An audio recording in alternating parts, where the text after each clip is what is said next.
Bonjour à tous. Bonjour. Donc, Bonjour. alors, on va afficher Bonjour. les noms, ce sera plus facile pour nos téléspectateurs. Donc, un instant, voilà, comme ça, pour ceux qui ne vous connaissent pas. Donc, nous avons Bénédicte Desforges, donc qui représente PCP. Alors, PCP, c'est Police police, contre la prohibition. voilà. Et Florent, donc pour normes. Alors, Alors, je vais le faire si vous voulez. Florent voilà. Puffière pour NORML France. NORML, c'est National Organization for the Reform of Marijuana Laws. On est le chapitre français de l'organisation américaine, au même titre qu'il y a Amnesty International France, États-Unis, WWF. Voilà, on est une organisation internationale, mais on est indépendant et on travaille exclusivement la question du cannabis en France. Voilà, en gros. Voilà, donc tous les 2, vous venez nous parler d'un sujet qui est effectivement, la question, de la dépénalisation des drogues douces, si on peut dire ça comme ça, en particulier du cannabis. Donc c'est, si je me trompe pas, centré sur le cannabis. Alors je sais pas pour, PCP si ça englobe plus que le cannabis ou, uniquement le cannabis. Et donc pourquoi vous pensez qu'aujourd'hui, il faut qu'il y ait un changement de doctrine? Pourquoi du côté police, ça peut être, la vision, et vous, du côté associatif, pourquoi vous pensez que ça peut être une bonne chose, qu'en France justement on change, notre, vision des choses, sur la question, de la lutte contre les drogues et en particulier les petits consommateurs et cetera?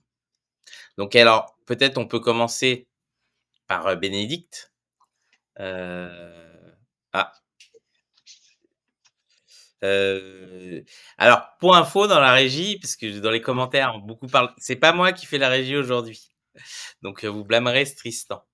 Donc, hem, par rapport à ça, peut-être justement, c'est un peu c'est quoi la pourquoi il y a ce collectif, ça pourrait paraître surprenant qu'il y ait un collectif de police, sur cette question-là. Pourquoi ce collectif et pourquoi vous pensez qu'il faut une évolution de cette doctrine en France, sur la question des drogues? Alors, bonjour tout le monde. D'abord, je voudrais revenir sur certaines définitions. C'est-à-dire, vous avez parlé de dépénalisation du cannabis. En fait, il faut distinguer la dépénalisation et la légalisation ou régulation. C'est-à-dire, si on parle de cannabis, on va plus souvent parler de légalisation ou régulation du cannabis. Ah, juste ma caméra qui se casse la figure. Euh, Parce qu'il s'agit en fait, on parle en fait dans le cas du cannabis que ce soit l'État qui prenne en charge le marché du cannabis. C'est un marché qui rapporte énormément d'argent, qui pourrait donc rapporter également à l'État, ça rapporte au moins 3 milliards d'euros euh, aux trafiquants. Et la dépénalisation, c'est autre chose. La dépénalisation, c'est la suppression de la sanction pénale pour l'usage de stupéfiants. Et pour le coup, on parle de tous les stupéfiants. Et nous, dans notre collectif, au PCP, on milite évidemment pour les deux, mais la mesure qui nous intéresse le plus, ça reste la suppression de la sanction pénale euh, de la consommation de drogue, parce que la police est très sollicitée sur ce délit. On peut rappeler au passage que c'est quand même, quand on parle d'usage simple, on parle quand même d'un délit sans victime. Ou dans le pire des cas, la victime, c'est le consommateur. Euh, mais la politique du chiffre est tellement adossée à la répression de ce délit, alors qu'il y a des pays où l'usage de stupéfiants est dépénalisé depuis très longtemps. En Europe, on a le Portugal, en Amérique du Sud, il y a le Pérou, il y a la Colombie, il y a le Mexique depuis des années. Donc il y a plus de répression pénale de la consommation de drogue, mais il y a une alternative sanitaire. Et c'est donc ce qu'on aimerait mettre en place en France. Et quant à la légalisation du cannabis, elle est évidemment très intéressante parce que le cannabis, ça représente quelque chose comme au moins 80% du trafic de tous les stupéfiants. Donc c'est une part énorme du trafic et des violences qui sont associées au trafic. Et évidemment, la légalisation du cannabis permettrait aussi de jouer sur l'aspect santé publique dans la mesure où les produits consommés par les fumeurs ou consommateurs de cannabis seraient contrôlés. Ils ne seraient pas obligés de fumer du shit qui contient du pneu ou de l'herbe qui est vaporisée avec des cannabinoïdes qui sont, dans le pire des cas, dangereux, mais en tout cas traîtres. Voilà, petite présentation. Merci. Alors on va, passer, à la personne donc, normale, il faut que j'arrive à le dire. Heu, Normal, c'est voilà, normal. normal, exactement, qui alors vous, c'est les motifs, l'exposé des motifs, je pense, n'est pas le même puisque effectivement, je pense que, dans le cas du collectif PCP, la raison aussi, c'est il faut le mentionner, c'est qu'aujourd'hui, on a une police qui manque de moyens, donc elle doit choisir ses combats et si, le combat, c'est juste taper sur le fumeur de joint plutôt que d'aller, chercher la grande criminalité, on peut comprendre le désarroi, des policiers qui, au final, se retrouvent à pas pouvoir protéger la population pour, on va dire, embêter des consommateurs parce qu'il faut faire du chiffre. Mais alors vous, quelle est justement, votre vision et pourquoi, vous souhaiteriez, une évolution là-dessus? Bon, alors, il y a plusieurs sujets. Donc nous, clairement, pour nous situer, on est des antiprohibitionnistes, radicaux dans le sens étymologique du terme, c'est-à-dire qu'on s'attaque à la racine des problématiques. La racine des problématiques, c'est quoi? C'est la prohibition des stupéfiants. Prohibition des stupéfiants, il faut savoir une chose, c'est qu'elle a créé et elle crée bien plus de dommages au niveau international, au niveau franco-français, au niveau international aussi, que l'usage des produits eux-mêmes. C'est-à-dire que l'interdiction du cannabis, par exemple, créait bien plus de dommages à la société que si le cannabis était légal et accessible. Tout ça pour beaucoup de raisons, sur beaucoup de thématiques, la sécurité, l'économie, l'éducation, voilà, il y a tout un tas d'implications, qui se font sur la thématique et il faut, savoir que, bon, pour nous, la prohibition du stupéfiant et donc l'interdiction du cannabis, c'est une erreur, en fait, de l'histoire, qui s'est intégrée sur, des, contextes historiques, on va dire, post-coloniaux ou coloniaux. Il faut savoir que la France, vendait du cannabis sous contrôle de l'État au protectorat du Maroc, jusqu'en 54, en Tunisie. Il y a aussi la question de l'opium, en Indochine qui rejoint, la guerre de l'opium avec ce qu'avait fait, l'Empire britannique, en en Chine. Donc l'État a, pendant très longtemps, contrôlé et distribué ces produits, aux populations, car ces produits étaient largement consommés par les populations locales. Et en fait, avec, les années, avec, les, différents faits divers qui se sont passés, majoritairement au début fin des années 60, début des 70, où il y avait, une problématique de consommation d'héroïne. On est rentré en 1970 avec la loi de 70, donc du coup, qui est une loi qui a maintenant, plus de 54 ans, dans une logique de prohibition et d'interdiction, en considérant l'usager de drogue, en règle générale, comme soit un malade, soit un délinquant, ou les 2. Et nous, ce qu'on essaie de dire, c'est que, on peut avoir une consommation de cannabis, qui est une consommation raisonnée, qui n'empêche pas de travailler, de vivre, voilà. Que la majorité des usages, en fait, de cannabis sont des usages qui sont, les usages régulés, qui sont les usages qui sont réalisés la majorité par des adultes, et que, l'interdiction du cannabis, ne fait que créer des problématiques, supplémentaires, comme je le disais juste avant, et surtout entraîne des mésusages. Des mésusages, c'est, pour la question du cannabis, par exemple, le cannabis, on peut le consommer de tout un tas de façons et en France, on va le consommer de la pire des façons, à savoir le mélanger avec du tabac et le consommer en combustion. Ce qui rend en fait le pouvoir addictogène du cannabis bien supérieur à son pouvoir addictogène, classique, qui est relativement faible par rapport à tout un tas de produits, surtout si on compare à des produits qui sont légaux comme le tabac, l'alcool ou certains médicaments. Et on essaye de faire valoir le fait que, il nous faut, une régulation approprié le plus rapidement possible. Alors nous, on utilise le terme régulation plutôt que légalisation, parce que légalisation, ça fait un peu peur aux gens. Les gens se disent: «Oui, il va y avoir du cannabis partout». Non, la régulation, c'est du cannabis, testé, contrôlé dans certains, avec un format d'accessibilité, de distribution qui est bien spécifique, avec des règles, et qui va encadrer l'usage et la distribution de tous les produits du cannabis, parce qu'il faut bien savoir que le cannabis est un produit complexe, qu'il n'y a pas un cannabis, mais il y a des cannabis, il y a des produits du cannabis, avec des valeurs, des teneurs en THC, en CBD, en cannabinoïdes, en principes actifs qui vont être différentes. Et que on ne peut pas tout simplement continuer comme ça. Donc c'est pour ça qu'on travaille sur des modèles de régulation spécifiques à la France, avec s'intégrant en fait dans des cadres légaux différents. Donc on a parlé de dépénalisation juste avant. Donc nous on est plus effectivement sur la légalisation, mais dans un premier temps, enfin nous on est pour une légalisation contrôlée du cannabis qui s'intégrerait dans une dépénalisation de l'usage de tous les stupéfiants.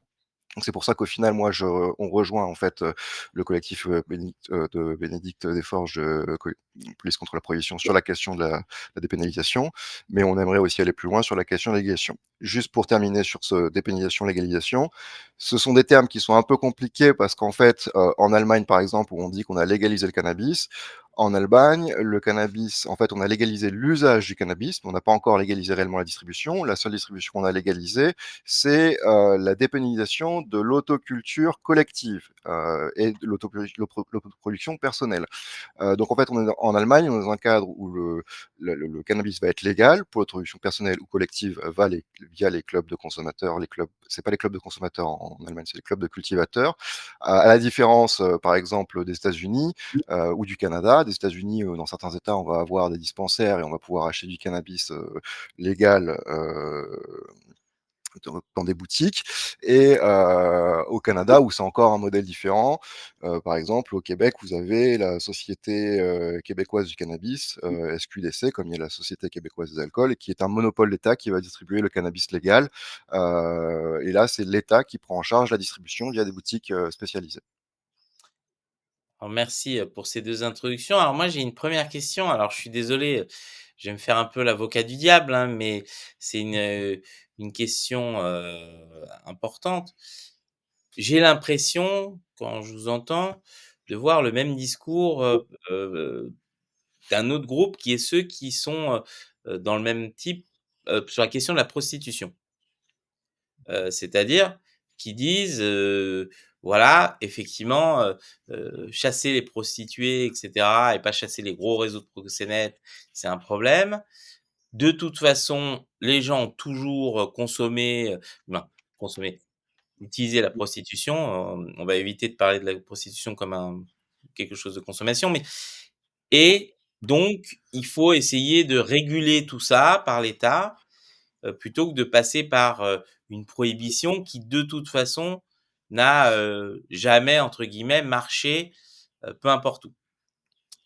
Heu, mais d'un autre côté, on pourrait se dire: «Est-ce que réellement, dans les 2 cas, je suis désolé de faire le parallèle, mais est-ce que c'est pas un manque de volonté de combattre, heu les drogues ou, ce genre de la prostitution, qui fait qu'on se retrouve dans cette situation-là et que si on avait, «durci» entre guillemets, la lutte contre le narcotrafic et cetera, on n'en serait pas là aujourd'hui avec une population justement qui est devenue consommatrice de facto, de ces produits-là. Alors peut-être, Bénédicte, voilà. Alors, la comparaison avec la prostitution est tout à fait bienvenue parce qu'il y a effectivement beaucoup de dénominateurs communs entre ces deux prohibitions. Maintenant, moi, je vais aussi vous poser une question simple. Euh, pourquoi, pourquoi voudriez-vous empêcher la consommation de drogue, en fait?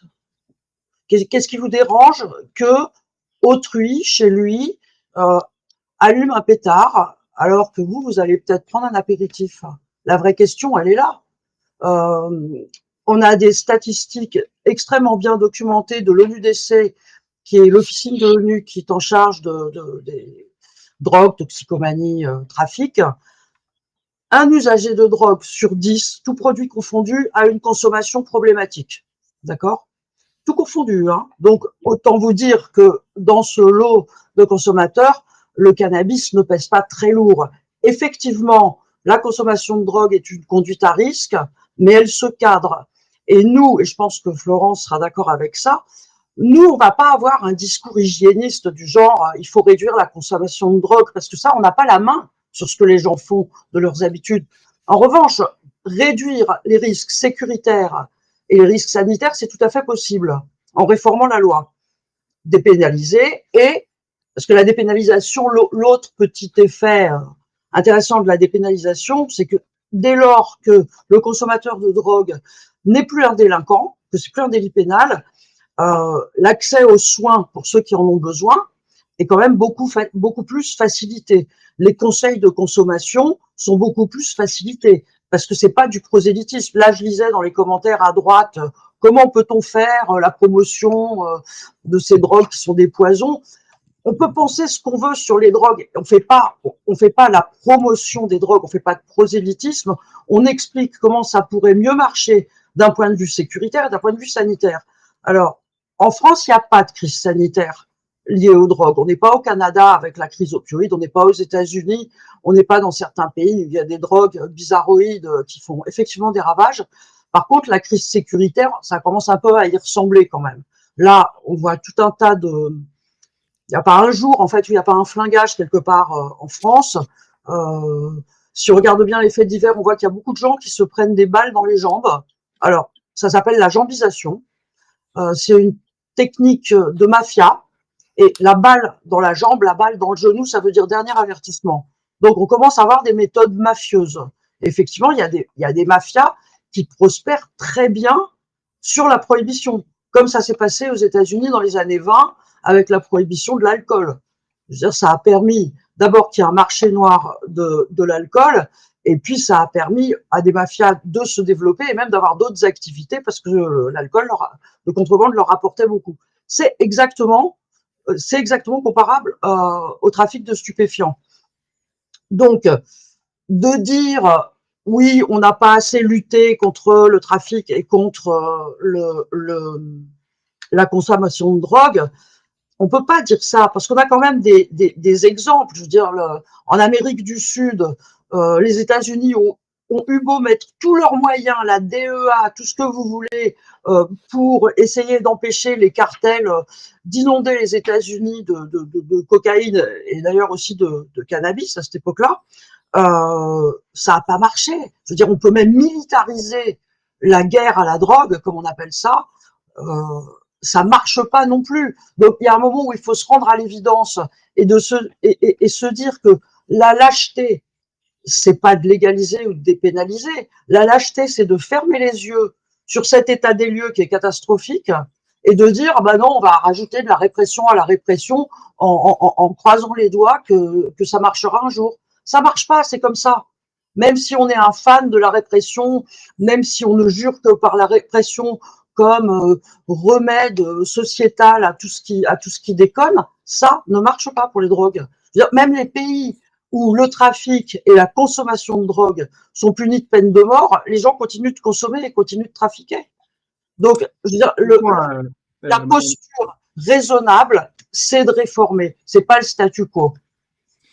Sur la question de la réforme, Madame Desforges et Monsieur et Florent, on a rencontré, j'ai travaillé un certain temps avec le syndicat professionnel du chanvre en France, présidé par Aurélien Delacroix.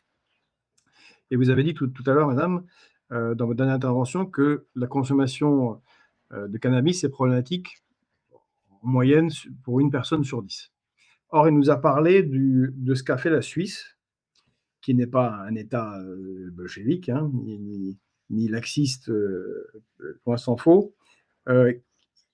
Ils ont apparemment fait une autorisation de consommation de cannabis récréatif, alors pas à 100%, mais avec un taux de THC, de tétrahydrocannabinol, supérieur à ce qu'on fait ici. Je crois que c'est 0,3, si je ne dis pas de bêtises, en France, mais qui l'ont autorisé jusqu'à 2%, et considérant que c'est 80% du marché des mafias et qu'en fait, ils les ont affaiblis considérablement sans envoyer un seul policier au combat, mais en autorisant euh, euh, voilà, un taux de THC euh, qui n'a pas d'effet grave ni Mais important sur les gens. il faut mieux parler du Canada que de la Suisse. Si... Alors, je pense... Par exemple, nous, on n'est pas spécialisé. Je pose la question parce qu'ils nous avaient présenté ça comme une alternative intéressante. Est-ce que c'est une étape intéressante, que ce soit le Canada ou un autre, à une dépénalisation? Alors, si je peux m'exprimer sur le sujet, sur la question de la Suisse. La Suisse, c'est effectivement le premier État européen qui a monté le taux de THC qui est actuellement au niveau européen, ce qui va définir le chanvre psychoactif du chanvre non psychoactif. Donc le chanvre psychoactif, chanvre, c'est cannabis. Chanvre, c'est le nom vernaculaire, du cannabis en France. Donc moi je dis chanvre psychoactif, chanvre non psychoactif. En Suisse, ils ont légalisé, ça a été les premiers à monter ce taux de 0,3 à 1 à 1% de THC. 1% de THC, en fait, quand on va jusqu'à 2, 3, voire allez, maxi 4% de THC, il n'y a pas d'effet psychoactif réellement sur le produit. À 1%, on est sûr qu'on n'a pas d'effet psychoactif, c'est certain. Et du coup, ça a laissé la place à toute une gamme de produits qu'on appelle les produits CBD, les produits du cannabis en fait light. Donc moins de 1%, on est sur des cannabis light, moins de 0,3%, la norme européenne, ce qui s'applique en France, c'est ce que vous pouvez trouver dans les CBD shops français. On est sur du cannabis ultra light. C'est comme ça que je le définis pour faire la différence. Et effectivement, comme le dit Bénédicte, bon après en Suisse, on est uniquement, donc là c'est au niveau général, au niveau de l'État, hein, donc on a cette réglementation au niveau de 1% de THC. Mais on a aussi actuellement en Suisse des expérimentations locales qui vont permettre la distribution de cannabis contrôlé, bio, sourcé localement, etc., qui est produit par l'État, par les associations, et qui est ensuite distribué à des gens qui font partie d'un programme d'expérimentation. Et là, on peut avoir on a un produit qui va jusqu'à 15% de THC, donc qui est un produit qui se rapproche plus ou moins des produits du marché noir. Au Canada, où c'est le monopole d'État et donc c'est la vente donc si on prend l'exemple du Québec, la SQDC, on va retrouver tous les produits du cannabis. Alors ils sont allés progressivement, hein. Au début, il y avait que de l'herbe, puis des extractions, et puis maintenant il y a des edibles, donc c'est-à-dire les produits qui sont consommables qu'on peut ingérer. Et au Canada, par exemple, ils ont légalisé tous les produits du cannabis. C'est-à-dire que vous pouvez très bien aller dans un dispensaire au Canada, donc la SQDC, et aller demander un produit qui va être un shatter, qui est une extraction de THC, où on est proche de 99% de THC. Et ce sont des produits qui sont extrêmement dosés, extrêmement forts en THC. Mais ces produits sont quand même légaux, ils sont quand même distribués avec des bonnes pratiques de consommation, et on ne va pas consommer un produit, un usager de cannabis, on ne va pas consommer un joint titré à 15% de THC comme une extraction qui est à 99% de THC. Et pour faire le parallèle avec l'alcool, si on peut le faire comme ça, nous on parle effectivement de légaliser tous les produits du cannabis comme ce qu'a fait le Canada, parce qu'on ne peut pas légaliser uniquement, imaginons que l'alcool est interdit, il a déjà été interdit pendant la prohibition aux États-Unis, on ne va pas légaliser uniquement la bière et pas le whisky, parce que sinon les gens vont se mettre à faire du whisky chez eux, et puis bon, qu'est-ce qui se passait quand les gens faisaient du whisky ou des alcools forts chez eux? Ils perdaient la vue, il y avait des problèmes avec de l'éthanol, avec tout un tas de problèmes, donc ça amène des problèmes de santé publique. Donc nous, ce qu'on dit, c'est réguler tous les produits, tous les usages, pour faire en sorte d'encadrer ces usages, de pouvoir donner des informations de bonnes pratiques de consommation, de réduction des risques, bien entendu de prévention. Donc dans l'ordre, c'est prévention, réduction des risques, et ensuite, s'il y a usage problématique, accompagnement avec des structures de soins. Et donc, le fait d'encadrer et de réguler toutes les consommations et tous les produits du cannabis permettrait déjà d'avoir, en termes d'éducation, que ce soit des usagers comme des professionnels de santé, d'avoir une meilleure prise en charge des usagers et de réduire justement tous les mésusages qui sont liés à leur consommation. Alors moi, parce qu'on a cité le Canada, et moi j'ai passé du temps à Vancouver, et justement, moi j'ai été choqué du fait, que dans les rues, et on se retrouvait avec des zombies. Alors, heu c'était pas, on va dire, ça allait au-delà de l'usage, du cannabis, mais des gens qui s'injectaient dans la rue. C'est-à-dire qu'il y a des rues comme ça, où on voit plein de gens, dans la rue, assis par terre, qui s'injectent des produits. Et effectivement, alors, parfois on envoie des vidéos sur les réseaux sociaux.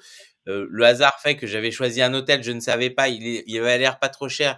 Il était, on va dire, juste après cette rue-là et donc il fallait traverser toute cette rue pour aller, là où on devait aller et je me souviens de devoir, marcher entre les seringues. C'est-à-dire que c'en était à ce point-là et d'avoir une espèce de peur panique de me prendre une seringue dans la basket, voilà, parce qu'avec tout ce que ça implique et c'est vrai que ça m'a f à l'époque ça m'avait fait réfléchir parce que je me suis dit: «Est-ce que, est-ce que légaliser, du moins faciliter, si c'est pour qu'on se retrouve avec une situation, pareille, c'est-à-dire si le but sanitaire justement, c'est de se d'améliorer, finit par créer une situation pareille, est-ce que, l'objectif a été atteint?» Alors je vois que, Bénédicte, veut répondre à ça. Alors, en fait, ça n'a rien à voir. Là, vous parlez de la crise opioïde qui frappe depuis plusieurs années toute l'Amérique du Nord, Canada et États-Unis, qui a une origine qui est très bien définie, qui est l'Oxycontin, la mise sur le marché de l'Oxycontin par le laboratoire Purdue Pharma.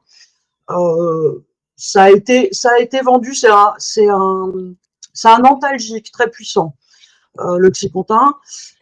Ça a rendu des milliers, des dizaines de milliers, des centaines de milliers de gens accros.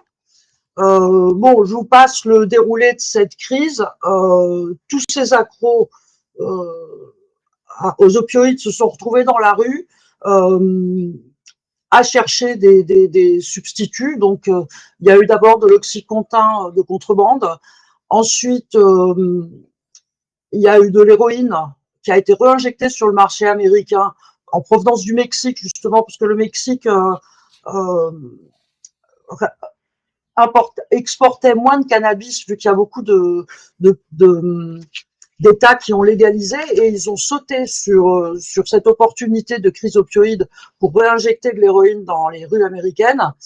Et ensuite est venu le fentanyl, c'est les gens que vous avez vus, qui est à l'origine, c'est un médicament qui est très, très utile en cancérologie et dans des cas particuliers, mais qui est actif à une dose infinitésimale. Pour vous dire, je crois que la dose létale, c'est 2 mg. C'est 1 ou 2 mg.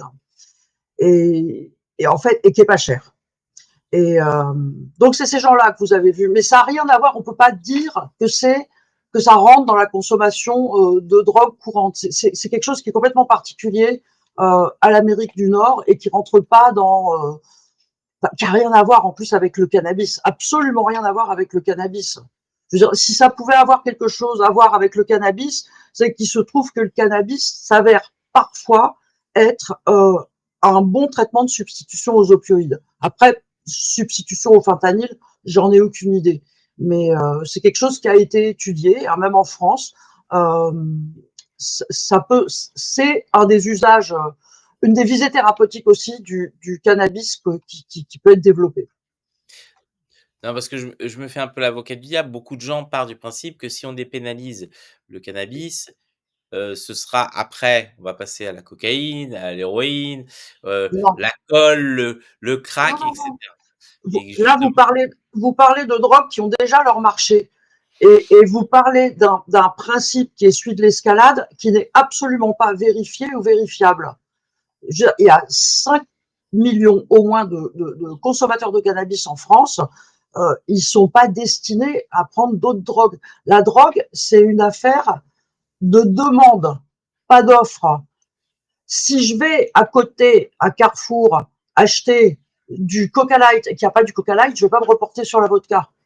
Je vais aller ailleurs ou je vais attendre qu'il y ait du Coca Light. Vous voyez ce que je veux dire? C'est une affaire de demande. C'est une légende urbaine de dire oui, si le cannabis est légalisé, alors peut-être que les dealers vont essayer de vendre autre chose, mais ce autre chose est déjà sur le marché. Je veux dire, il y a en France, tous les fours, tous les points de deal vendent cannabis et cocaïne. Il y a beaucoup de consommateurs de cocaïne en France, mais c'est pas les mêmes clients, voilà. Et si vous venez acheter votre barrette de shit et qu'il n'y a plus de barrette de shit, vous ne repartez pas avec la cocaïne. Ça n'existe pas, ça. Bon déjà, c'est pas le même prix, tout bêtement. Bah, la cocaïne se démocratise pas mal et il se trouve que le prix baisse et que la qualité augmente, vous voyez? C'est plus du tout la drogue du showbiz, des traders et tout. Je veux dire, c'est Je suis trop vieux. C'est la même chose pour tous les produits.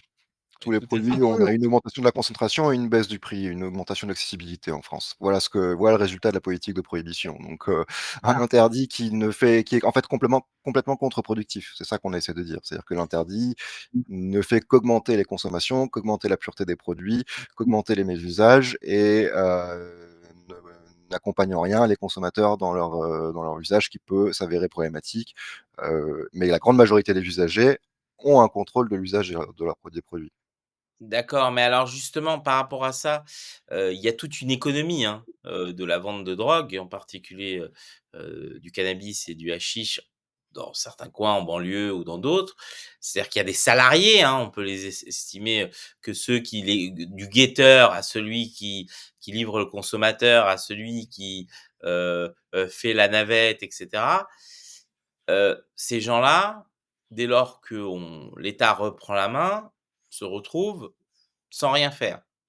Or, Pour même être, si je rebondis sur ce que dit Pedro, pour être vraiment plus précis sur ça. Il se fait qu'un jour, j'étais dans l'humanitaire. On revenait du Rwanda en 94 et on s'est retrouvés en association dans un local où bizarrement il y avait tous des dossiers de Claude Évin, qui à l'époque était ministre de la Santé et qui avait fait l'interdiction des publicités sur l'alcool, si vous en souvenez. Et il y avait tout un dossier sur la légalisation du cannabis. Donc c'est un vrai vieux sujet. Et un peu comme vous le dites, tout était ouvert, justement sur le fait que ça ne produit pas, je sais pas, un tsunami catastrophique dans le pays.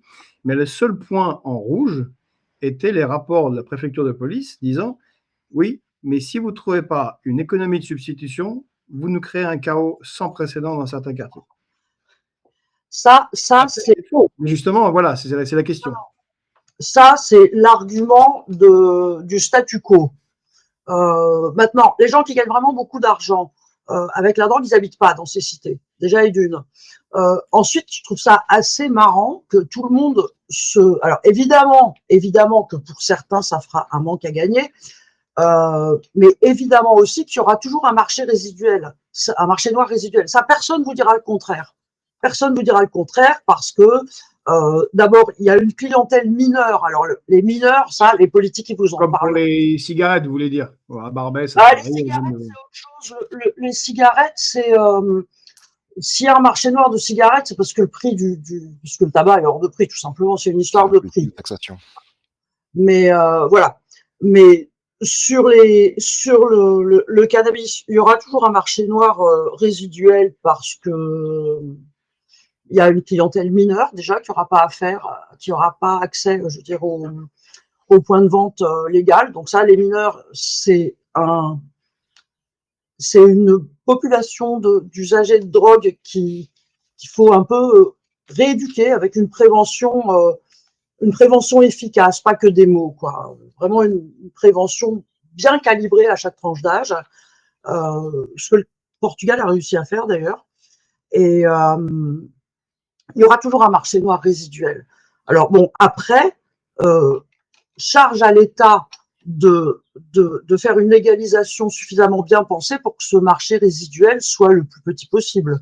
C'est-à-dire être capable d'ajuster l'offre, d'ajuster les prix, parce que évidemment, si le marché légal pratique des prix qui sont pas concurrentiels, bah, le marché noir continuera à très bien se porter. Maintenant, que vont devenir ce qu'on appelle toutes les petites mains du trafic?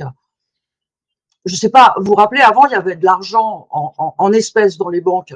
Est-ce que vous êtes préoccupé du plan de carrière des braqueurs quand il n'y a plus d'argent dans les banques? Non. Bon, là, d'un coup, tout le monde est là. Oui, il y aura forcément un accompagnement à faire dans les quartiers où il y a beaucoup de trafic. Mais bon, moi, sincèrement, ce que j'espère, étant donné que les petites mains sont des gens très jeunes, c'est qu'ils retournent à une vie normale, qu'ils aillent à l'école et puis qu'ils réussissent leur vie, tout simplement. Mais ça nécessite une politique de la ville. Mais on peut pas s'arrêter et dire non, on va pas légaliser le cannabis parce que qu'est-ce que vont devenir ces gens-là. Bien sûr qu'il faut en tenir en compte, mais c'est pas une raison pour rien faire. Oui, tout à fait. En fait, mon propos était plutôt, on ne peut pas le faire sans une politique derrière qui prend en compte cette variable-là. Oui, C'est-à-dire on i ça fait partie du schéma, c'est qu'il faut pouvoir réinsérer dans la société d'une manière ou d'une autre ces gens-là et leur proposer une option de carrière légitime et plus, on va dire, je suis guetteur dans une tour. Puisque, bah, voilà, c'est aujourd'hui pour certains, c'est la seule alternative de travail qu'ils ont, dans certains coins et ils le voient comme un métier comme un autre, c'est-à-dire qu'ils vont toucher leur salaire et cetera, comme celui qui est au McDo et d'ailleurs, quand on voit la réalité des salaires de ces petites mains, c'est pas énorme non plus en fait, non, souvent, on est assez surpris, on a l'impression ils sont même souvent payés moins que le SMIC pour faire quelque chose qui potentiellement condamnable. Mais, condamnable et dangereux. oui, Ouais. aussi, Dangereux pour leur vie maintenant. On alors, voit ce qui se passe en termes de narcotrafic et justement de violence qui est liée au narcotrafic. Enfin, je sais pas si vous vous rendez compte, mais depuis quand même quelques années, on voit la situation à Marseille qui se contamine, maintenant des villes, plus petites comme Grenoble, voire des villes, moyennes, comme Dijon ou autres. Voilà, ou comme le disait tout à l'heure, Bénédicte avec la jambisation ou des exécutions sommaires à coups de AK-47, ces choses-là n'existaient pas il y a 20 ans.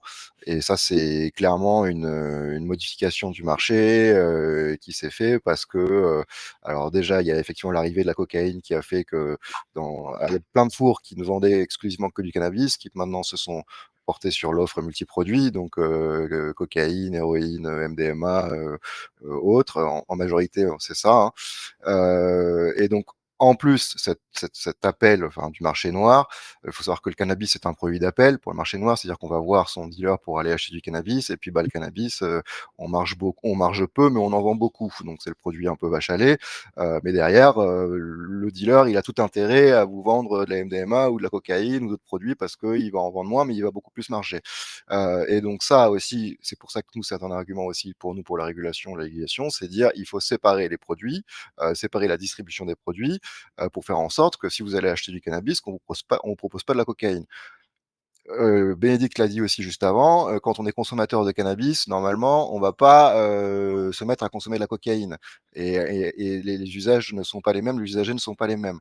Un usager de cocaïne ne va pas se mettre à consommer du cannabis aussi, idem pour l'héroïne. Après, comme l'a dit aussi Bénédicte, le cannabis peut être un produit de sortie, pour des produits considérés comme plus durs. Nous, on n'aime pas trop la notion de drogue dure, drogue douce, on va plutôt parler d'usage doux ou d'usage dur, de produits qui ont des pouvoirs addictogènes qui vont être très différenciés.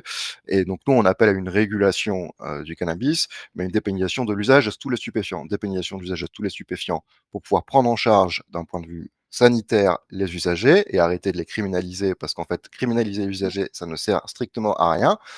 Ça ne fait que, démultiplier les problématiques sociales, perte de permis de conduire, perte de travail, séparation familiale, enfin voilà, donc du coup, ça a créé bien plus de problèmes, donc il faut plutôt une prise en charge sanitaire, comme c'est le cas du modèle portugais, où là, tous les usages des produits sont autorisés, mais il y a un accompagnement sanitaire dans le cas où on est, attrapé à consommer dans la rue. Il y a pas de légalisation du cannabis, au Portugal, il y a pas d'autorisation de la production de cannabis au Portugal, mais il y a l'autorisation de la consommation. Ce qui permet d'avoir une prise en charge sanitaire, et sociale de l'usager. Et c'est pour ça que d'ailleurs le Portugal obtient les meilleurs résultats au niveau européen sur la consommation de stupéfiants. Ils ont fait baisser drastiquement la consommation d'héroïne. Ils ont mis en place cette politique en 2001 parce qu'ils avaient leur consommation d'héroïne la plus forte de tous les États européens et ils ont diminué, je connais pas exactement les chiffres, mais drastiquement la consommation et ils se retrouvent avec des taux d'usage et de consommation, qui sont les plus bas d'Europe, désormais. Et c'est valable pour l'ensemble des produits. Donc voilà, donc la dépénalisation de l'usage pour la prise en charge sanitaire et la légalisation pour l'encadrement, du cannabis qui est un produit quand on compare avec tout un tas de produits, il n'y a pas réellement quand on dit le problème sanitaire du cannabis, il n'y a pas réellement de problème sanitaire du cannabis. Le cannabis, en termes de coût social, si on le compare par exemple à l'alcool, le tabac, ou encore même les médicaments, bah, le coût social du cannabis, malgré qu'il soit interdit, il est inférieur au coût social de tous ces produits. Le tabac, c'est 122 milliards, l'alcool, c'est 110 milliards et les médicaments, mes usages médicaments, c'est 10 milliards. Le cannabis, c'est entre 7 et 8 milliards. C'est des chiffres de 2000, vous pouvez les retrouver sur notre site internet ou sur nos supports, c'est des chiffres de 2015-2016. Non, Donc 2019. C'est les derniers chiffres du coût social des drogues. OK. Ouais. C'est très clair votre exposé. Mais j'ai une question, parce qu'apparemment, vous y voyez surtout des avantages. Plutôt que des avantages, la suppression d'inconvénients qui nuisent à la société. Qu'est D'après vous, pourquoi ça bloque? Qu'est-ce qui fait? À part les fans de la répression pour la répression, parce qu'ils aiment bien la répression, mais bon, c'est pas suffisant. Pourquoi est-ce que ça bloque autant ce que vous proposez? Donc, si j'ai bien compris, c'est dépénalisation totale du cannabis et enfin non, légalisation et dépénalisation des consommateurs, des usages sur toutes les drogues. Donc c'est bon, on est bien d'accord, c'est pas la légalisation de toutes les drogues, on parle bien du cannabis. Qu'est-ce qui fait que ça bloque, d'après vous?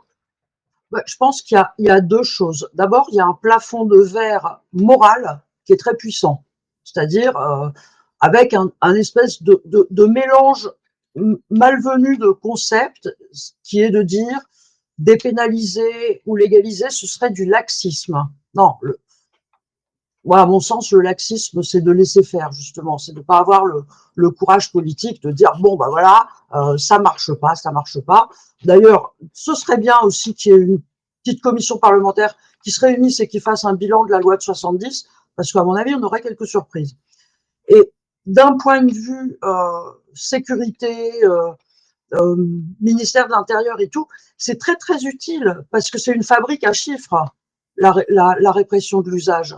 C'est une grosse fabrique à chiffres, et vous savez que la sécurité, c'est la politique du chiffre de Sarkozy. Oui, c'est ça, mais ça existait un petit peu avant, et puis en fait, ça a été formalisé par Sarkozy, parce que Sarkozy a assorti la politique du chiffre à une indemnité versée au cadre de la police. Une indemnité qui s'appelle IRP, indemnité de responsabilité de performance, et qui est subordonnée à l'activité des services, vous voyez. Donc, c'est un peu un jeu de dupes, si vous voulez, parce que là, vous l'avez entendu avec Darmanin, vous l'avez entendu avec Retailleau, on va vaincre le trafic en s'attaquant aux consommateurs. Bien, bon, ça marche nulle part, eux, ils sont persuadés que ça peut marcher. Et ensuite, c'est une façon de présenter des bilans positifs, parce qu'on va vous dire, ah bah on a mis tant d'amendes forfaitaires délictuelles, mais ça reflète rien, en fait. Et d'ailleurs, la répression de l'usage et même les saisies qui sont faites, ça ne reflète que l'intensité de l'activité policière. Parce qu'à côté de ça, le prix du gramme, il bouge pas, que ce soit le gramme de cannabis, que ce soit le gramme de cocaïne, ça bouge pas, je veux dire. Mais ça alimente une forme de gesticulation sécuritaire avec les discours qui vont avec, et c'est très utile pour ça. C'est très utile pour ça. C'est la politique du chiffre dans la police et la gendarmerie est clairement adossée à la répression de l'usage de stupéfiants. C'est une manne énorme. C'est un délit qui est très facile à faire. C'est un délit, dès qu'il est constaté, il est élucidé, donc il rentre dans la statistique. Et en plus, comme je vous disais tout à l'heure, c'est un délit qui est sans victime. Il n'y a pas d'audition à faire, et puis il n'y a même plus de garde à vue à faire depuis l'amende forfaitaire délictuelle. Et ça a beau être une amende qui va être mise sur place, elle génère quand même une mention au casier judiciaire, parce que ça reste un délit. Donc il faudra faire en même temps une réforme complète de ce système de performance de la police. Bah oui, moi j'attends un peu, alors voilà, j'attends un peu que mes collègues se réveillent et qu'ils fassent clairement le lien entre la politique du chiffre dont ils se plaignent abondamment et la répression de l'usage de stupéfiants, et qui se disent, ma foi, travailler comme les flics travaillent au Portugal ou au Pérou, ou en Colombie ou au Mexique, c'est-à-dire plus faire ce qu'on appelle, nous, la chasse aux chiteux, ce serait quand même mieux pour tout le monde. Je veux dire, si la police pouvait se concentrer exclusivement sur le trafic et arrêter avec la chasse aux consommateurs, avec une offre, une alternative sanitaire correcte, c'est un système qui est gagnant-gagnant pour tout le monde. Je veux dire, le but, c'est quand même de réduire le trafic et toute la violence et la délinquance qui est liée au trafic. Qu'est-ce qu'on en a à foutre, en fait, que les gens consomment des drogues, quoi? On l'empêche pas, la répression l'empêche pas, donc autant l'encadrer. Alors moi, Florent, Florent voulait réagir un peu de vous. Non, pour compléter ce que dit Bénédicte, c'est que cette guerre à la drogue qui est relancée par Darmanin et puis derrière Retailleau, et puis je pense que ça va être encore le cas du prochain ministre de l'Intérieur, c'est une politique d'interdiction et une politique de prohibition et de discrimination qui est directement, qui vise directement les consommateurs et pas le trafic. C'est-à-dire que si on veut vraiment mettre à mal le trafic, c'est le trafic qu'il faut attaquer. C'est pas les consommateurs. Les consommateurs, comme le dit Bénédicte, c'est facile. C'est un bâton dans les statistiques. C'est un fait constaté, un fait élucidé, et donc ça rentre dans les statistiques dans l'État 4001. Et quand vous regardez l'État 4001, qui est donc les statistiques de répression policière et quand on s'intéresse à tout ce qui est aux ILS, l'infraction aux législations sur les stupéfiants, on se rend bien compte que ce sont les consommateurs qui sont visés, que le chiffre est fait sur les consommateurs et non pas sur les trafiquants. Alors, Donc, je t'interromps 2 secondes, Florent, parce qu'après, j'ai oublié. Les derniers chiffres qu'on a, qui sont ceux de 2023, indiquent que la répression de l'usage de stupéfiants a augmenté, mais par contre, ceux du trafic ont baissé. Voilà les résultats des fameuses opérations Place Net. On a fait plus de consommateurs que de trafiquants. C'est les chiffres 2023, hein, ils sont accessibles. Et 2024 s'amorce de la même façon. Donc on dit on lutte contre le trafic, en tapant sur les consommateurs, mais quand on regarde les chiffres qui sont ceux du ministère de l'Intérieur, on voit qu'il y a moins de mise en cause pour trafic et qu'il y a plus de mise en cause pour consommateurs. Ça n'a aucun sens. Pardon, Florent. non, et après, juste pour terminer, pour compléter ce que disait Georges, c'est par rapport aux rapports qui ont été faits. Nous, on a contribué à plusieurs rapports et et en l'occurrence la mission d'information sur les différents usages du cannabis de 2020-2021. Il faut quand même savoir qu'à partir du moment où vous prenez n'importe quelle personne, que vous lui mettez les faits devant les yeux, et bien en fait, n'importe quelle personne qui soit prohibitionniste convaincu, c'est-à-dire que il faut continuer dans la politique d'interdiction, et quand on montre les faits donc économiques, sociologiques, voilà, avec les chiffres, toutes les personnes se rendent compte qu'effectivement il y a un problème et qu'il faut arrêter cette logique de prohibition qui n'a aucun sens et qu'il faut réguler. Je me suis fait un petit brouillon là juste avant le live pour faire un point sur les rapports. Il faut savoir qu'en 2011, Daniel Vaillant, qui est pas un grand gauchiste, avait fait un rapport qui amenait pour qui penchait vers la légalisation contrôlée. En 2014, il y avait Madame Ledin. En 2019, on a eu le Conseil d'analyse économique, donc Pierre-Yves Geoffard et Emmanuel Auriol, qui ont conseillé le gouvernement pour dire il faut légaliser le cannabis. Ensuite, on a eu la mission d'information sur les différents usages du cannabis. Donc, il y a un rapport qui se divise en 3 rapports: usage thérapeutique, usage chambre bien-être et usage récréatif. Dans les 3, ils ont dit il faut réguler, il faut légaliser et il faut encadrer. Et ensuite, on a eu le dernier rapport, le dernier qui est sorti, c'est celui du CESE. Et le CESE, idem, va dans le sens de l'égalisation et recommande la légalisation. Donc en fait, dès qu'on fait travailler des gens et dès qu'on les fait s'intéresser à la question, tous les rapports, quand on s'intéresse aux faits scientifiques, vont vers des logiques de légalisation. D'accord. Alors moi, j'ai une question, justement. Concrètement, imaginons, on dépasse ce stade et donc, le législateur dit: «OK, on va légaliser». On est d'accord que interdiction stricte avec punition sévère pour la vente aux mineurs?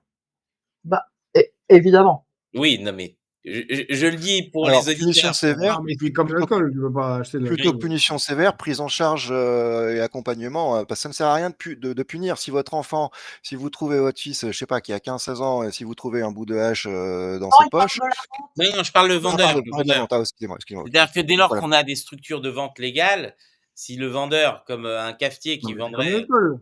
voilà, C'est dans exactement, non mais n'importe quel c'est sens, Pedro, ça. bah, oui, mais je préfère replacer dans le contexte parce que je vois certains échanges et c'est important de le dire. Maintenant, parce que la question des mineurs, c'est quelque chose qui préoccupe beaucoup, justement sur la question de l'usage de drogue.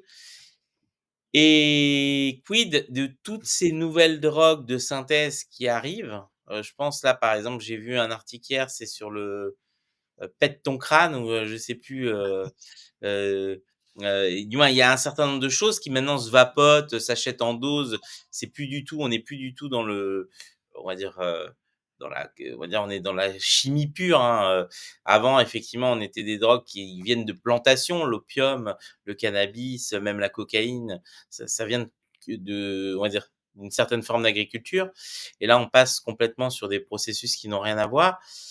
Comment justement intégrer ça? Est-ce qu'on est justement très vigilant et là, le principe, c'est légaliser pour éviter, l'introduction, sur le marché de ces nouveaux dérivés et justement en combattant, leur importation? Ou, est-ce qu'on essaye aussi d'intégrer ça dans un second marché et cetera? Alors, si je peux répondre sur la question effectivement de ces nouveaux produits de synthèse.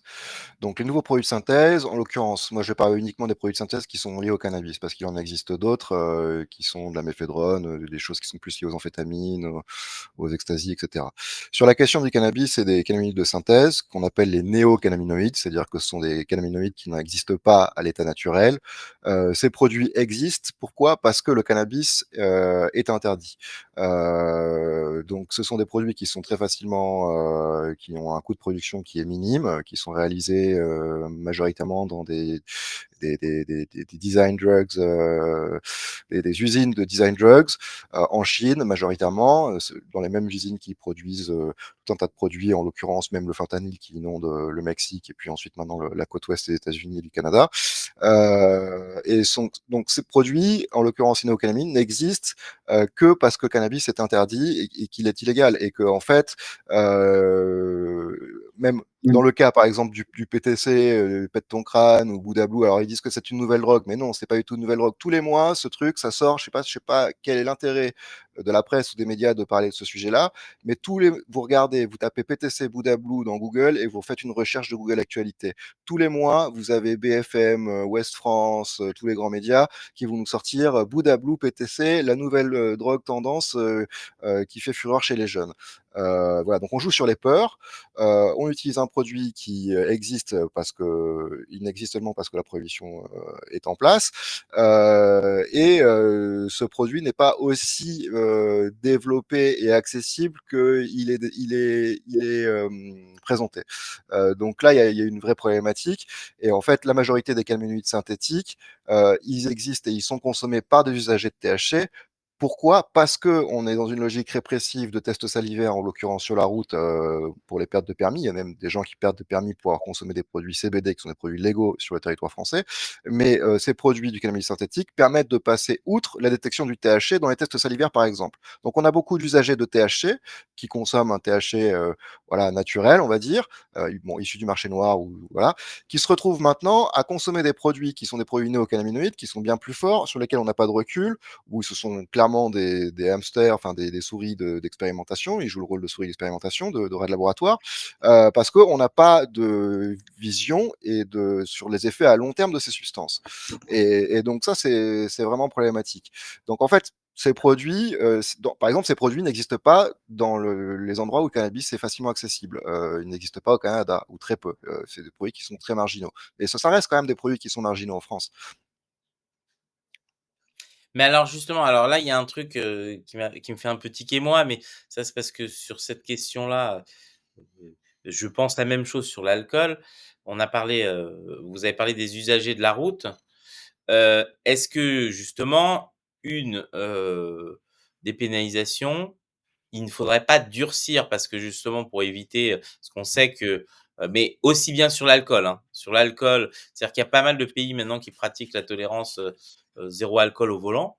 Est-ce que justement, on ne devrait pas durcir sur cet aspect-là, qui fait que quelqu'un qui conduirait sous l'emprise de stupéfiants ou d'alcool et cetera et qui écraserait quelqu'un ou qui commettrait, on va dire, une atteinte aux personnes, soit beaucoup plus sanctionné que ce qui est le cas aujourd'hui, où on a l'impression qu'il y a même une déresponsabilisation quand il y a un usage, du moins, heu, pas une ça c'est repassé en circonstances aggravantes, mais on n'est pas assez sanctionné alors que c'est une responsabilité totale de conduire sous l'emprise de quelque chose. En fait, si on parle de dépénaliser l'usage, on parle de dépénaliser l'usage simple, l'usage privé. Si on parle de légaliser le cannabis, on n'assortit pas du tout ces réformes à à une baisse de vigilance sur tout ce qui concerne la sécurité routière.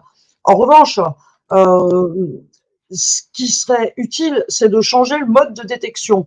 Parce que le mode de détection actuel, avec des tests salivaires, détecte 4 familles de drogues. Il y a un problème particulier avec le cannabis, c'est que le métabolite de dégradation du THC est aussi détectable avec ces tests salivaires, mais il est détectable, c'est un métabolite inerte qui n'a plus aucun effet, et vous pouvez faire matcher le test une semaine après un dernier joint, parce que le THC c'est particulier, il imprègne l'organisme selon votre constitution, selon la fréquence de consommation, ce qui par exemple n'est pas du tout le cas de l'alcool, où l'effet de l'alcool est complètement linéaire dans le temps. Et sa détection.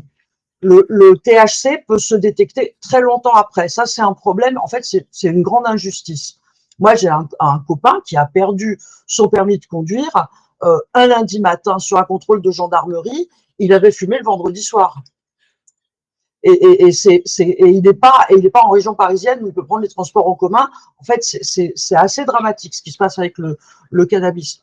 Autre chose. Il y a un moyen d'améliorer les tests. Le moyen d'améliorer les tests, c'est de changer le mode de détection. C'est de faire comme ce qui se fait dans plein de pays.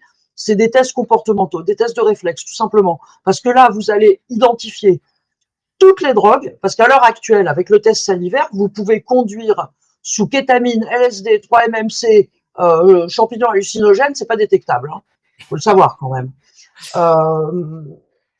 Mais un test de réflexe, vous allez détecter déjà toutes les drogues illicites, vous allez détecter les médicaments qui provoquent une grosse altération de la conduite automobile, comme par exemple les benzodiazépines. Je veux dire, il y a quand même toute une gamme de médicaments où c'est conduite interdite. Tout ce qui est Xanax et compagnie, c'est conduite interdite. Hein.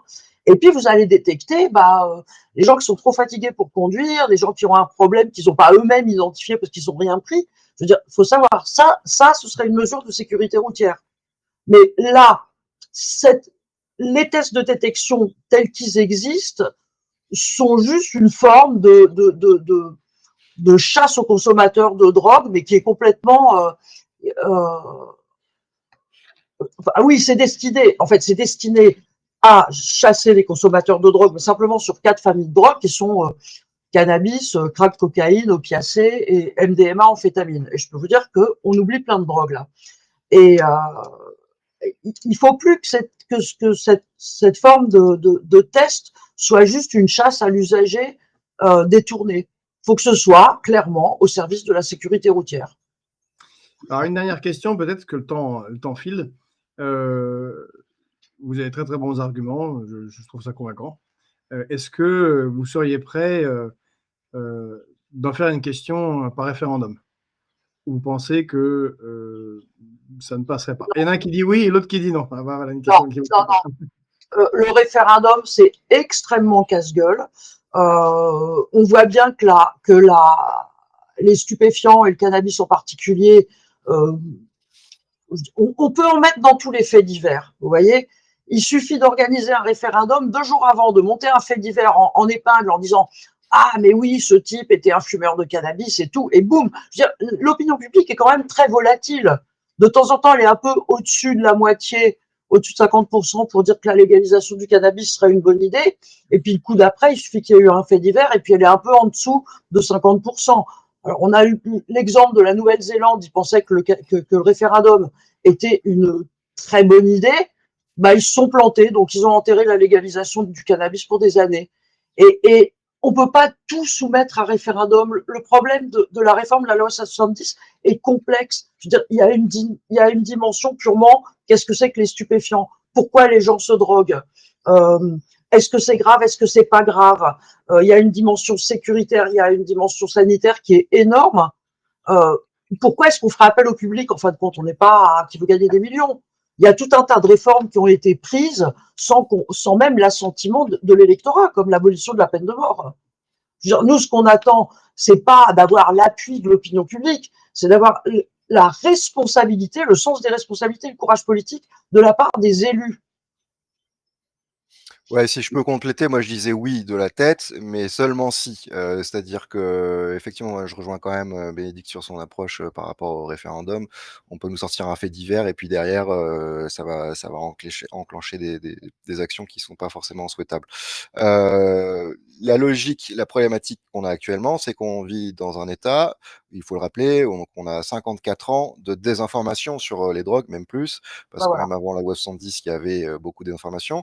Ce qu'il faut savoir, c'est que le Web 70, elle intégrait ce qu'on appelait à l'époque le L630, qui maintenant c'est le L3124-4 du Code de la santé publique, si je me trompe pas, qui empêche de faire une présentation sous un jour favorable de l'usage d'une substance stupéfiante. Au final, cette loi-là, elle a, au niveau franco-français, réduit énormément le débat sur la question des drogues et du cannabis en règle générale, et a interdit la possibilité d'avoir tout un tas de publications sur le cannabis pour permettre d'éduquer autant les usagers que les citoyens sur ces questions-là. Quand vous allez en Espagne, en Italie, en Allemagne, en Angleterre, vous avez tout un tas. En Angleterre, Angleterre, ils ont à peu près la même chose que nous, donc pas apparemment en Angleterre, mais quand vous allez dans d'autres pays européens, même d'autres pays du monde, vous avez des publications. Vous avez eu des publications papier, des magazines qui vous expliquaient comment elles sont, qui nous est poussé votre herbe, comment est-ce qu'on l'a préparée, comment est-ce qu'on l'a consommée, voilà, avec beaucoup d'informations. Et en fait, plus on a d'informations, moins on va rentrer dans des logiques de mésusage. Donc la problématique, elle est là, c'est qu'on a une problématique de désinformation totale sur la question des drogues en France, encore plus sur la question du cannabis. Alors maintenant, c'est en train de s'ouvrir avec des sites d'information, je pense à Newsweek, Le Cannabis, il y en a d'autres, qui vont traiter de l'actualité légale du cannabis, donc dire qu'est-ce qui se passe réellement dans les États où c'est légal, ou qu'est-ce qui se passe réellement sur les logiques de consommation. Et ça, tous ces médias-là n'existaient pas il y a de ça 10 ans. Et la parole s'est un peu libérée sur les réseaux sociaux, sur Internet, de façon un peu ambivalente. C'est-à-dire qu'on va avoir des informations qui vont être très intéressantes, mais dans le même temps, on va avoir sur les réseaux sociaux, via principalement les messageries instantanées, Snapchat, Telegram et compagnie, là aussi beaucoup d'ouverture pour le trafic pour proposer ces produits. Donc, vos enfants sont déjà en relation directe via leur téléphone portable avec, ils ont un accès direct à la possibilité d'acheter tout un tas de substances.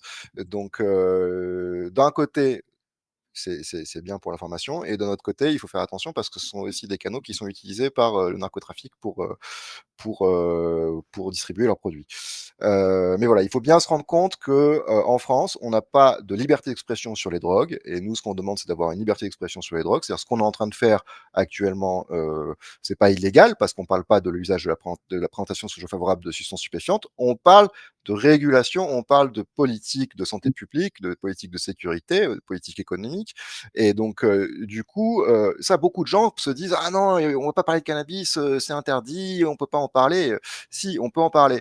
Et j'en prends, pour exemple, pour terminer là-dessus, Mathieu Kassovitz, qui a fait un super documentaire, alors que j'ai même pas vu, mais bon, tout le monde m'a dit que c'était un très bon documentaire sur la question du cannabis, en Thaïlande, au Canada, et cetera. Quand il est invité sur le plateau de C'est à vous, alors lui déjà, alors qu'on sait très bien que personnellement, lui, il est pour la légalisation, mais il va se dire: «Ah non, moi je sais pas, j'ai fait ce documentaire juste pour montrer, mettre les arguments sur la table, je veux pas me positionner personnellement», alors que clairement, son documentaire, quand on le regarde, le gars, il s'est positionné personnellement quand il a pris le choix de réaliser ce documentaire. Et il prend des pincettes sur le plateau de C'est à vous parce qu'il sait qu'il est dépendant des financements de France Télévisions, et qu'il doit faire très attention sur la question de comment il va parler du sujet. Et ça, c'est vraiment problématique parce que ça ne permet pas une libération de la parole. Et si on veut parler correctement de ce sujet, il faut vraiment qu'on libère la parole. Et donc, le référendum pourrait être effectivement un bon moyen de sortir de statu quo, si toutefois les citoyens étaient en mesure d'avoir la bonne information, ce qui n'est pas du tout le cas. Alors, dans le chat, il y a Error System qui propose une perquisition à l'Élysée pour voir si ça donnerait des résultats.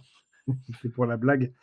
La régie nous rappelle que Macron, justement, en 2017, se disait pour légaliser le cannabis dans son programme, et que pour la première fois depuis le vote de la loi 1970, la dépénalisation du cannabis est soutenue par une majorité de Français. 51% y sont favorables, soit un taux d'adhésion supérieur, en hausse de 8 points par rapport à la dernière mesure de l'IFOP. Donc, il y a visiblement une évolution dans votre sens. C'est ce que je vous disais, 51%, il n'y a pas non plus de quoi faire des sauts périlleux arrière de bonheur. Demain, ça peut être 49.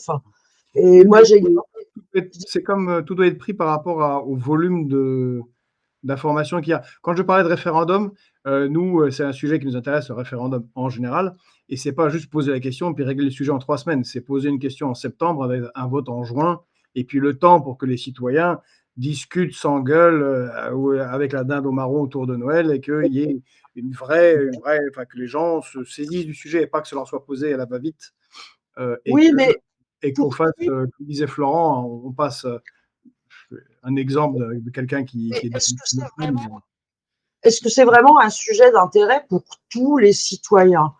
bah, Moi, l'arrêt de la criminalité généralisée, oui, je pense, et que la police puisse agir autrement, ce que vous avez très très bien exposé justement, que la police puisse enquêter sur la grande criminalité, s'attaquer au réseau, et qu'on ait moins de violence au quotidien, parce que ça réduirait, d'après ce que vous dites, ah la ben, violence. Bah, c'est un sujet pour tout le monde. Je pense que tout le oui, monde. mais c'est quand même un sujet qui est tentaculaire et c'est quand même un sujet qui est très perméable au dogme. Vous voyez? Et les dogmes, comme rappelait Florent, l'opinion en est nourrie depuis 54 ans. Donc, je pense, le référendum sur cette question-là précise, qui a tellement d'aspects à comprendre, ce serait quand même très risqué. Moi, je préfère plutôt attendre que des élus aient Le courage. du courage et puis un autre discours, si vous voulez, parce que bon, pour le moment, à part quelques élus de droite dans la précédente législature, c'est essentiellement des élus de gauche qui soutiennent la légalisation du cannabis. Mais quand on les écoute, ils sont très, très frileux, c'est très hygiéniste. Je veux dire, il faut réduire la consommation, alors qu'en fait, il faut réduire les risques de la consommation. Réduire la consommation, c'est hors sujet, ça n'a pas de sens. Et il faut prévenir les addictions et tout.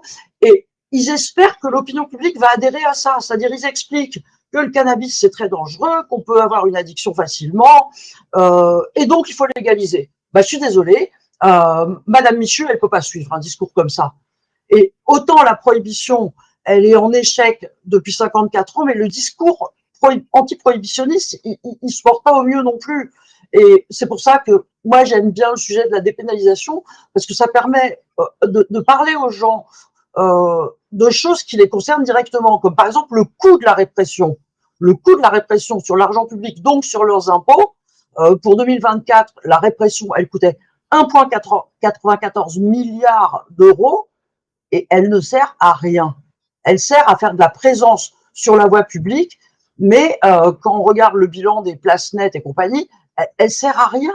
Elle sert à rien. Je veux dire, on peut toujours saisir beaucoup de drogue.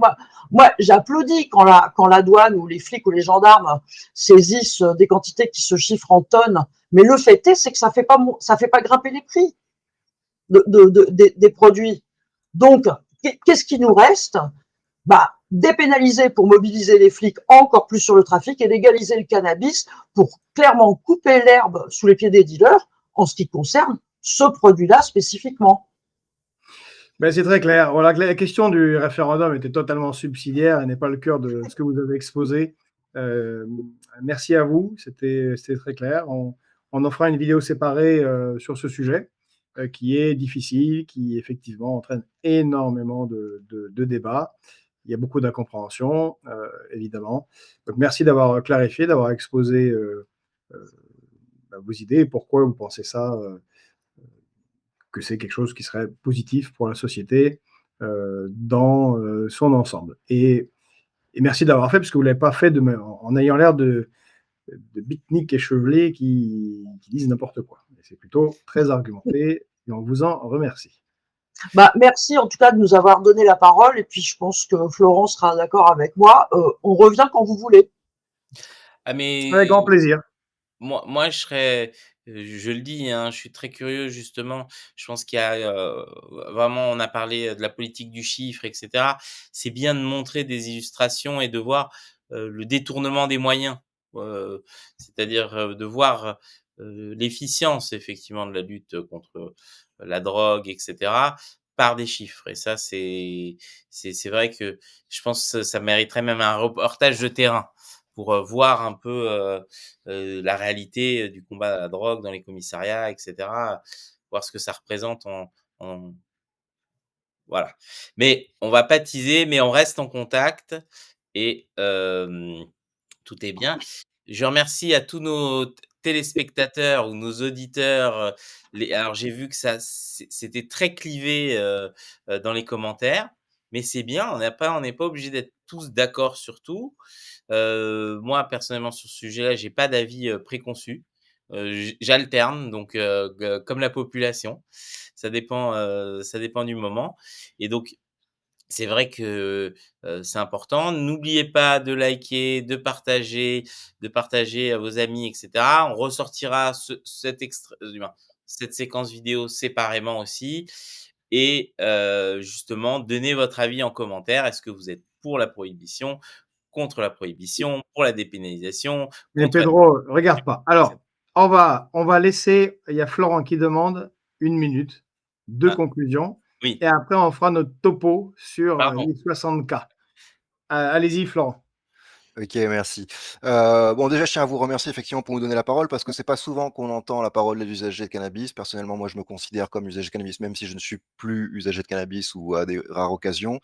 Et que la régulation, la légalisation du cannabis, j'aimerais rappeler qu'elle profitera à tous les citoyens, qu'ils soient usagers ou pas. Voilà, par rapport aux différentes thématiques qu'on a abordées. Sur la question du référendum, la légalisation du cannabis ne peut pas être une question aussi binaire que oui, non, parce que sur la question de légalisation du cannabis, on l'a vu avec la dépénalisation, avec tout un tas de sujets qui sont reliés, il faut plutôt travailler la question du comment que de oui ou non. C'est pas une question si binaire. Donc ça, c'est aussi un cas.